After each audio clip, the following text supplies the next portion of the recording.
આપણે બૂટ નથી પહેર્યા કે આપણી પાસે બૂટનો વેત નથી એમ નહીં કહેવાનું. આ સરકાર ધરતીને ચામડાથી મડવામાં નાકામ ગઈ છે. આ કોકરોચ વીછી અને સાપ એ નીકળે ને તો યા તમે આપણે એને મારી નાખીએ ને કે આપણે ભાગી જઈએ. એવું ન હોય કે એને તમે એક સારા પાત્રમાં લઈ લ્યો આરામથી ક્યાંક છોડવા જાઓ. એવું બધા સર્પના નિષ્ણાંતો ભલે કરે, દંડિકાથી મારી નાખે અને કા પોતે બચવા માટે ભાગી જાય. બે જ વસ્તુ કરે ને વીછી અને છાપમાં. હવે આ સાપ ને વીછી જેવો તો કોકરોચ નથી. કોકરોચ કરડે ને કોઈ મરી ગયો એવું આજુ સુધી રેકોર્ડ નથી. એટલે ડર નથી એટલું નહીં, એ આપણી વાતે સમજી ગયો કે આ પ્રજા એવી છે મારી નાખે. તે કુદરતી નૈસર્ગિક રીતે તમે જુઓ, જ્યાં ભીનું હોય બાથરૂમનું, જ્યાં પાણી લીકેજ થતું હોય અથવા તો પાણી જ્યાંથી આપણું વેસ્ટેજવાળું જતું હોય ત્યાં ઠંડુ બંડુ હોય, ત્યાં ગટર હોય, ત્યાં એને ખાવણે ખાતરે એવી હાવ શ્યામ વર્ણની જગ્યા જ્યાં લગભગ દેખાય નહીં અંધારા જેવું હોય ત્યાં જ આ કોકરોચ રહેતા હોય છે. અને એને જ્યારે ઈચ્છા પડે ત્યારે તમારી ઉપર હુમલો કરીને ખાઈ લે, જે ખાવું પીવું હોય તે. એ બધી વાતને ટાંકીને chief justice of India mister સૂર્યકાંતે કીધું કે આ અમુક લોકો, અમુક જ પાછા બધા નહીં, અમુક લોકોની પાસે જેની પાસે કાંઈ કામ નથી હોય કોકરોચ જેવું કામ કરે. આવું બોલ્યા. હવે તમે જુઓ ખેલ કેવો પડ્યો. આમાં તો બોલે એના બોર વેચાય. મેં તમને કીધું ને અભિજીત દીપકે, એ તો આ બાબતનો માસ્ટર માઇન્ડ છે ને. અત્યારે તેઓ શ્રી મેં કીધું બોસ્ટનમાં છે, અમેરિકામાં, અહીંયા તો છે નહીં. આ વાતમાં એને ઉપાડી લીધી. ઉપાડીને એમ કીધું કે જેની પાસે કાંઈ કામ નથી એટલે બેરોજગાર. એણે એનું અર્થઘટન એવું કીધેલું કે કેટલાક બોગસ ડિગ્રીધારી લોકો છે એની પાસે કંઈ કામ નથી એટલે એ સત્યાનાશ કરે છે. એને બદલે કાંઈ કામ નહીં શબ્દને બેરોજગાર સાથે જોડી અને વિચાર કર્યો કે આપણે શું થઈ શકે. તો આ સોશિયલ મીડિયાનો તો એ માસ્ટર હતો. એક પાર્ટી બનાવી, કારણ કે અત્યારે શાસનમાં ભારતીય જનતા પાર્ટી જ છે એટલે સીધો વિરોધ નહીં તો બુદ્ધિપૂર્વક કોકરોચ જનતા party, Bharatiya Janata party versus cockroach જનતા પાર્ટી. અને જૈનજી તો ઈશ્વરની કૃપા છે. અત્યારે સોશિયલ મીડિયા તો શ્વાસ ઓછા લે, મીડિયામાં વધુ ક્લિક કરવામાં માને છે. તમે જે કહો એટલે રાજાની કુંવરીની જેમ રાતે ન બદલે દિવસે દિવસે રાતે વધ્યા કરે એના ફોલોઅર. અત્યારે ચર્ચા ફાટી નીકળી કે ન કરે નારાયણને હાથે કોકરોચ જનતા પાર્ટી બની જાય તો હું ભારતની રાજનીતિનું ખેદાન મેદાન થઈ જાય ખરું. વાસ્તવ કોઈ સમજતું નથી, યા તો પોસ્ટમોર્ટમ કરતું નથી. જો સફેદ જેટલું હોય એટલું બધું દૂધ નથી હોતું, પીળું એટલું સોનું નથી હોતું. ટીક કરનારા દરેક વાત તો તમારી દરેક વાત સાથે સહમત નથી હોતા. તમારી કોઈ એક વાત સાથે સહમત હોય છે એટલે એમાં બ્લુ ટીક થયું છે.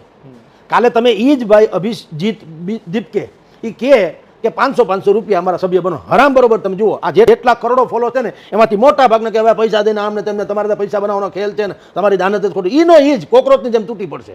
એટલે સમજવાની વાત એ છે કે સોશિયલ મીડિયામાં તમને બહુ તમારા હિટ જવા માંડે કે તમને જે કહેતા હોય બ્લુ ટીક મળવા માંડે તો ફૂલાઈને દડો થઈ જવાની જરૂર નથી. વાસ્તવિકતા જુદી છે અને સોશિયલ મીડિયા જુદી છે. આ છે ને ફિલ્મી જેવું છે. પડદા ઉપર તમને કેવા બધા રૂપાળા લાગે, હીરો હિરોઈન પોઝિશન છે. એટલે સોશિયલ મીડિયામાં તમને બધા ફોલો કરે એટલે એનો અર્થ એમ આ તો બધા મીઠા બોલા ને મધજરા સાણા ને ચકોર પ્રાણિયા એનો સંગ ના કરીએ નકરા કોરા ધાકોડ. તમે જ્યારે એની પાસેથી મહત્વની કે મતલબની વાત લઈને જાઓ ત્યારે એ અસલી એનું પ્રકટ થાય. અત્યારે સોશિયલ મીડિયામાં જે ચમકી રહ્યું છે અધૂરી વાત ચમકી રહી છે. એને બેરોજગાર શબ્દ જે ચીફ જસ્ટિસે આના માટે તો વાપર્યો જ નથી.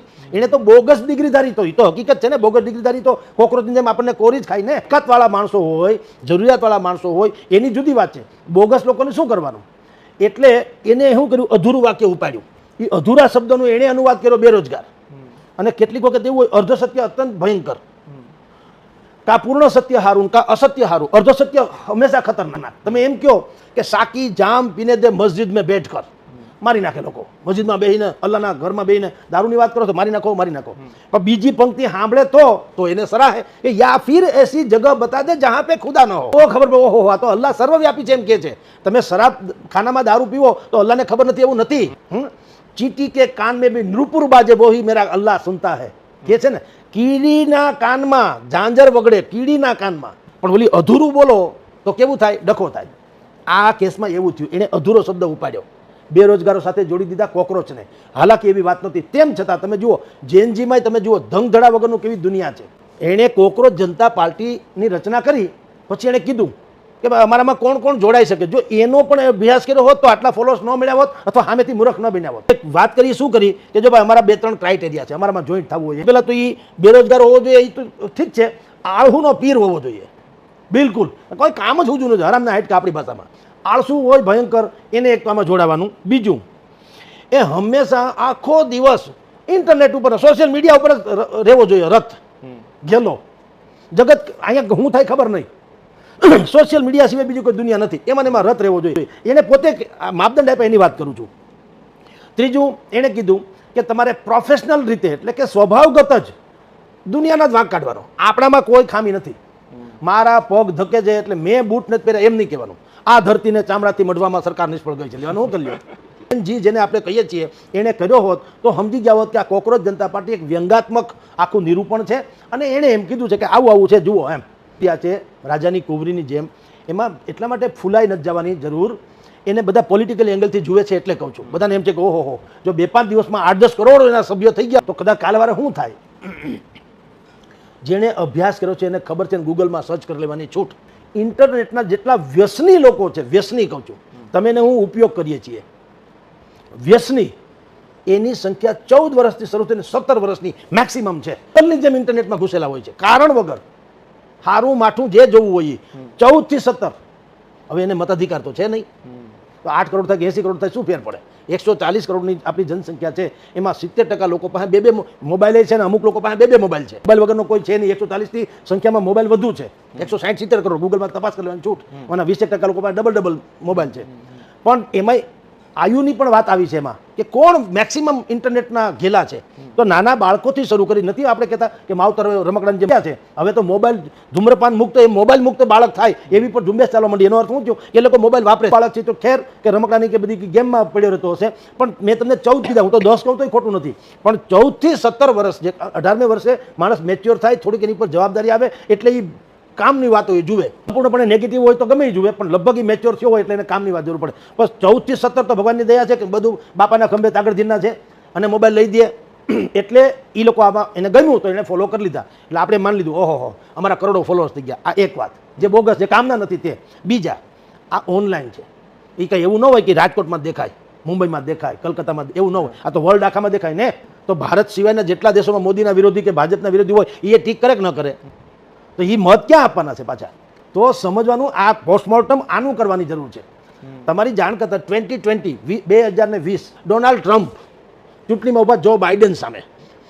ઓલો આપણી જેમ બાઇડન તો ભગવાન દે હતી, એમાં કંઈ આમ થઈ એનો કાર્યકાળ સૌથી કનિષ્ઠ કાર્યકાળમાં ગણાય છે અમેરિકા. એમાં કંઈ હતું નહીં, અડધા પગ કબરમાં હતા અને ચૂંટણી લડવા નીકળ્યા હતા. એની સામે ડોનાલ્ડ ટ્રમ્પના 8.8 કરોડ 8 કરોડ ને 80 લાખ એના ફોલોઅર્સ હતા. એટલે બધાને મેં તો ઓબ્વિયસલી તો જીતેલો જ પડ્યો છે. કરોડ તો આ લોકો છે.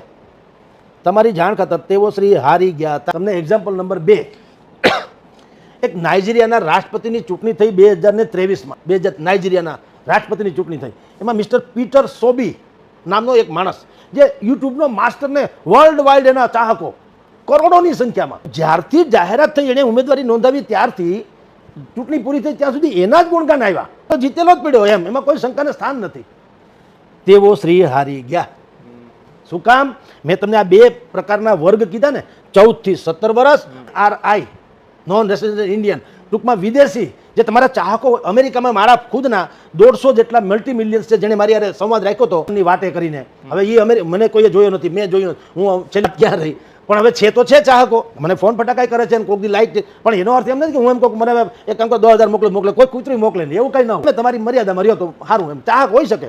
એમાં આ બધા તમે જે જેનજી લોકો જેને છે એ બધું થયું ખરું. સોશિયલ મીડિયામાં અત્યારે કોકરોચ જનતા પાર્ટી આ ચાલે છે.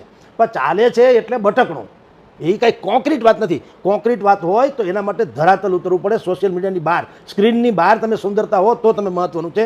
સ્ક્રીન ઉપર તો તમે ગમે એવા સુંદર મેકઅપ કરીને પણ દેખાઈ શકો, એ વાત છે. બરાબર આવે ટાણે આ થયું મોકાએ વારદાત. એક તો નીટની પરીક્ષાથી 23 લાખ છાત્રો હાહાકાર હતા ને એના 2 માવતર ગણો તો આમ થઈને 1 કરોડ લોકો તો